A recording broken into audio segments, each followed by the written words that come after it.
சனி இங்கே துலாமில் உச்சமாகறாருங்க. அதனால் நீதி நேர்மைக்கு மிக முக்கியத்துவம் கொடுக்குறவங்களா இந்த துலாம் ராசிக்காரங்க இருப்பாங்க. அதே மாதிரி ஒரு உழைப்பாளிகளாகவும் இருக்கக்கூடிய தன்மை இவங்களுக்கு இருக்குங்க. இவ்வளோ சிறப்பான இந்த துலாம் ராசிக்கு இவ்வளோ நாள் வரைக்கும் 8ஆம் இடத்துல கடந்த ஒரு வருஷமாக 8ஆம் இடத்துல இருந்த குரு, கொழுப்பு சம்மந்தப்பட்ட பிரச்சனைகளை கொடுத்துட்டு இருந்த குரு இப்போ வந்து பார்த்திங்கன்னா 9ஆம் இடமான பாக்யஸ்தானத்துக்கு போகிறாருங்க. இது ஒரு நல்ல அமைப்புங்க. அதாவது அப்பாவுக்கும் உங்களுக்கும் இருந்து வந்த பிரச்சனைகள் ஏதாவது ஒன்று இருந்துச்சு அப்படின்னா அது இந்த சமயத்தில் தீர்றதுக்கான வாய்ப்புகள் இருக்குங்க.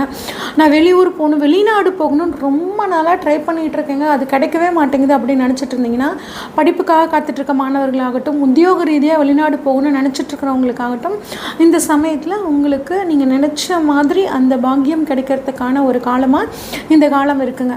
அதே 9ங்கிறது மனைவியோட, அதாவது வாழ்க்கை துணையோட தம்பி தங்கச்சிங்க, குழந்தனார் குழந்தையா அப்படின்லாம் சொல்லுவாங்க இல்லைங்க, அவங்களுக்கு இப்போ ஒரு சுப நிகழ்வு நடக்கிறதுக்கான காலமாக இந்த காலம் ரொம்பவே சூப்பராக இருக்குங்க.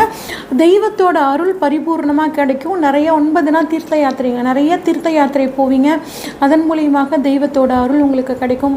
நீண்ட நாளாக உங்களுக்கு ஒரு குரு தேடிட்டு இருப்பீங்க, வழிகாட்டியை தேடிட்டு இருப்பீங்க. அந்த வழிகாட்டி இந்த சமயத்தில் உங்களுக்கு வந்து கிடைப்பாங்கங்க. 9 வெளிநாடு சூப்பர், அங்கேயே செட்டில் ஆகணும்னு நினைக்கிறவங்களுக்கும் ஒரு அட்டகாசமான அமைப்புங்க. 9 ஆராய்ச்சி கல்விங்க, அதாவது பிஹெச்டி படிக்கணும்னு ஒரு நினச்சி காத்துட்டு இருந்தவங்களுக்கு ஒரு நல்ல கைடு கிடைக்கிறதும், இல்லை நான் பண்ணி முடிச்சுட்டேங்க இன்னும் என்னால் கம்ப்ளீட் பண்ண முடியலன்னு நினச்சிட்டு இருந்தீங்கன்னா அது கம்ப்ளீட் ஆகிறதுக்குமான காலகட்டமாக இந்த காலகட்டம் உங்களுக்கு ரொம்பவே சூப்பராக இருக்குங்க. 9ஆம் இடத்துல இருந்து குரு வந்து 7 வந்து உங்களோட ராசியை 3ஆம் இடத்த 5ஆம் இடத்த பார்க்குறாருங்க. 9ஆம் இடத்துலேருந்து தனது 5ஆம் பார்வையாக உங்கள் ராசியை பார்க்குறனால உங்களுக்கு வந்து ஒரு குழப்பம் இருந்துக்கிட்டே இருக்கும்.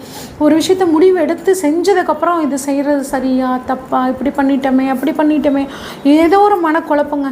அந்த மனக்குழப்பம் எல்லாம் குருவோட அருளால், குருவோட பார்வையால் உங்களுக்கு வந்து நீங்க போகுதுங்க.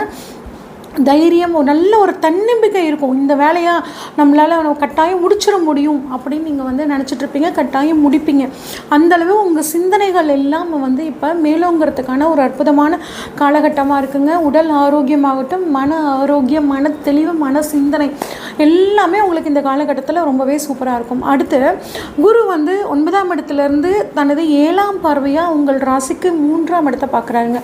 3ஆம் இடம் அப்படிங்கிறது தைரிய வீரிய ஸ்தானம், முயற்சி ஸ்தானம்னு சொல்லுவோம்.